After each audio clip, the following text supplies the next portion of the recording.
Emmanuel, and welcome to my workbench. Today I will be opening 3 junk silver purchases that I got off of a Facebook group that I am a part of. So let's get right into it. I've already cut the envelopes open.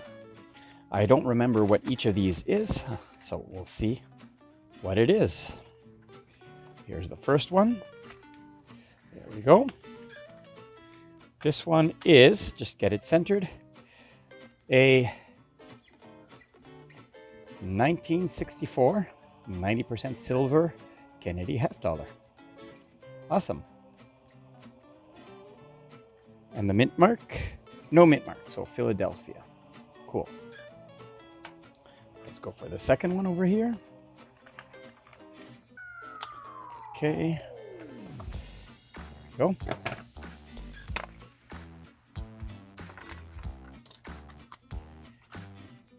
This one over here is a 1947 Canadian half-dollar. I think there's a variety on this one. It's a C7, so I'm going to have to look at what the variety is over here, but there we go. Awesome. The second one is another 1947. This says curved right, so obviously this is a different variety. And I'll have a look off camera at these varieties. Awesome. Next one, another 1947.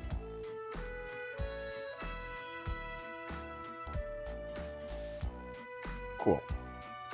And the final one is a standard 7 1947, and this one is uncirculated. Very nice. I believe that the varieties are all around the 7 and the hoof of the unicorn. So, very nice. And the final package, there we go. This is a 1963 80% silver Canadian dollar. Cool. Very good details. And I'll be glad to add this one to my collection. Okay, so I've set up my microscope, as well as I brought up the page to the Saskatoon Coin Club for the varieties for the 50-cent coin, as you can see on the screen. And there are 6 varieties. Interrupting this video, this is editing Emmanuel, and I really made a mess of this explanation. So here I go re-explaining everything properly. There are 3 things to look for when you are looking for these coins. The first one is, does it have a maple leaf? If there's a maple leaf, there is the curved 7 and the straight 7 variety. And after that is, if it has no maple leaf and it has a straight 7, well, is it a near 7 or a far 7, based on how far away it is from this ring?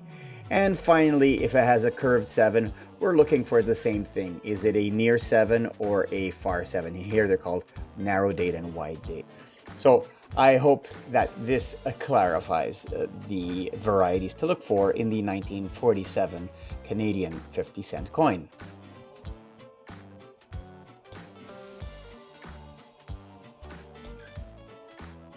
Well, in the course of shooting this video, I've been to my local coin shop and bought a few more coins, as well as received another package. So let's start right away with the coins that I purchased. So this first one here is a uncirculated 1953 silver dollar with shoulder fold. You can tell the shoulder fold by looking at the eye in De Grazia and seeing that it is pointing, I believe, between denticles, and it has some serifs. Cool.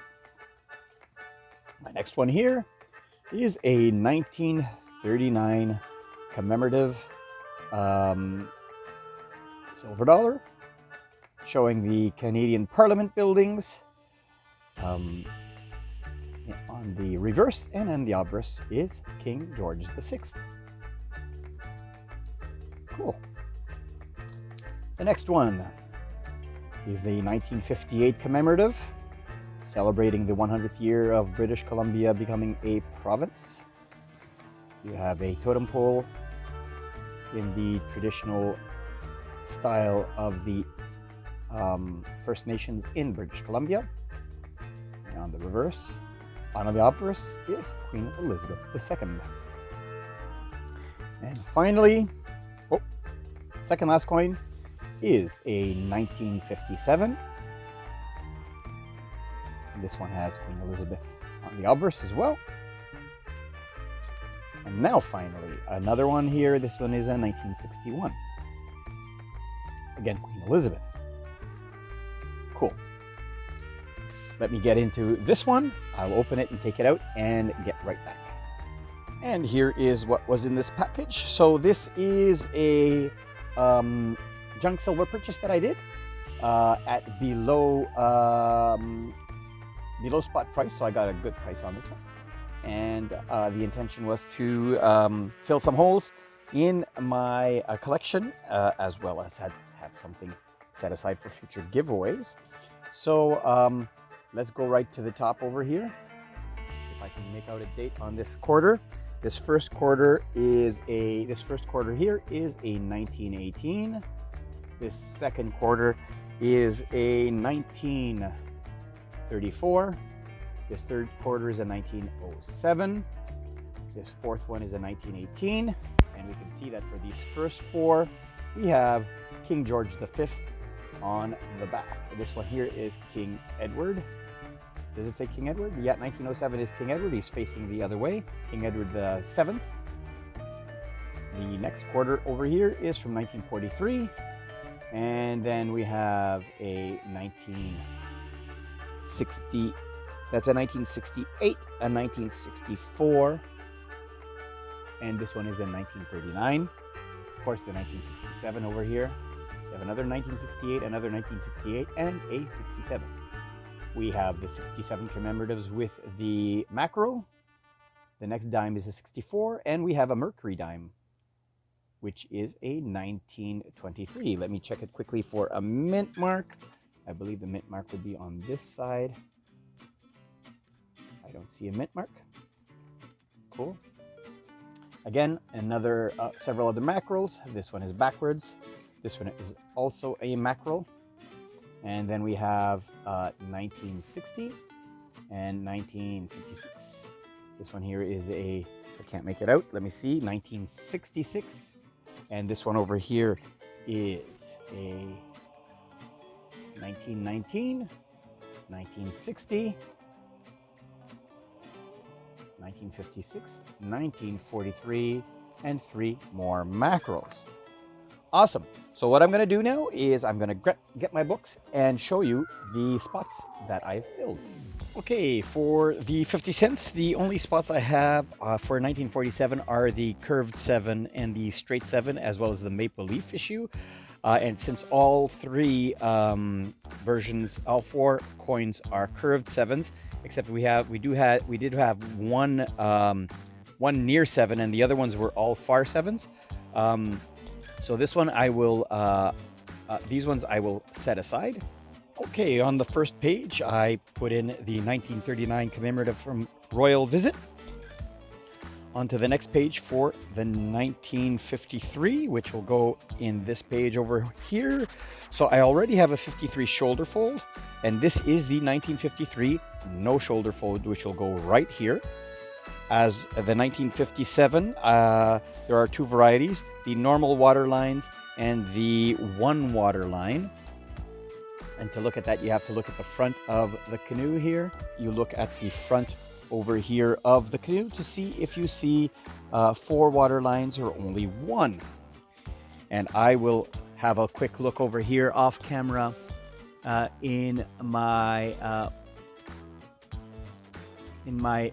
microscope to see what I can see. And this one here is the the normal water lines version, which will go in this spot over here. And finally, this 1958 commemorative has a big rust spot over here, and the new one over here will be upgrading this one over here. And then we go in 1961, which is this one over here. We'll go in this spot. So let me fill those out and show you where we're at. All right, the next page here, I filled up this spot with the 1953 no shoulder fold alongside the 53 with shoulder fold that I already had. The 1957 was a normal water lines. The 1958 goes over here. I did have one before, but this one upgrades it. And the 1961 goes at the bottom of this page, so this page is looking good. And then finally, the last edition in this page here was this 1963, which I hope that several of these newer coins, more recent coins, get upgraded at some time in the future. So let's head on over to the quarters. All right, the quarters, the oldest one in my book now is this 1907 that I added. And if you will, if you can see when I flip the page over, this one is in a US alignment. So different than traditional Canadian alignment. And the next one in my book that I added was this 1918. I did have two of those, and this is the better one. Now, 1918 and 1907 are both sterling silver, 92.5% silver. And then starting in 1920, the composition was changed to 80% silver. So this 1934 that I added is 80% silver. I already had this 1932. Let's go on to the Caribou coins. For the junk silver quarters, the only addition to my collection is this 1939 that was added. There's no upgraders for the other ones either, so that for the Caribou quarters is the only addition to my collection. Let's head on over to the dimes. And for the dimes, only one book filler and no upgraders. This being the 1919 sterling silver 92.5% silver dime right here. Well, I hope you enjoyed this video and these additions to my collection. If you did, I would appreciate a thumbs up. And of course, if you haven't already, click that subscribe button down below, as well as that notification bell if you want to be notified of when my next video drops. Until next time, thanks for watching.